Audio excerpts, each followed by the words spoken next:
District Malir jail سے قیدیوں کے فرار کے معاملے میں اہم انکشاف سامنے آیا ہے۔ ابتدائی رپورٹ کے مطابق 216 قیدی فرار ہوئے تھے، لیکن اب یہ تعداد 225 ہو گئی ہے۔ ملیر جیل کی نئی انتظامیہ نے قیدیوں کی دوبارہ گنتی کی تو معلوم ہوا کہ 10 اضافی قیدی بھی جیل سے فرار ہوئے تھے۔ سابقہ جیل انتظامیہ نے یا تو یہ بات چھپائی تھی یا ان سے کوئی غلطی ہوئی تھی۔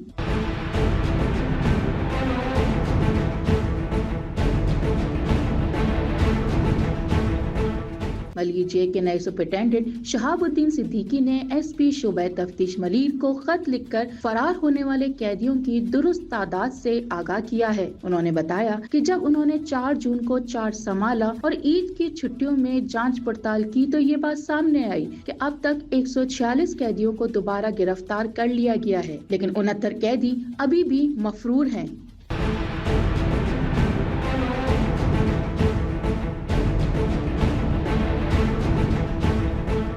یہ بھی معلوم ہوا کہ فرار ہونے والے قیدیوں کی فہرست میں ایک قیدی کا نام 2 مرتبہ درج کیا گیا تھا۔ یاد رہے کہ فرار ہونے والے قیدیوں میں سے ایک رضا پرویز مسیح نے خودکشی کر لی تھی، جبکہ ایک اور قیدی فرار ہونے کے بعد فائرنگ سے ہلاک ہو گیا تھا۔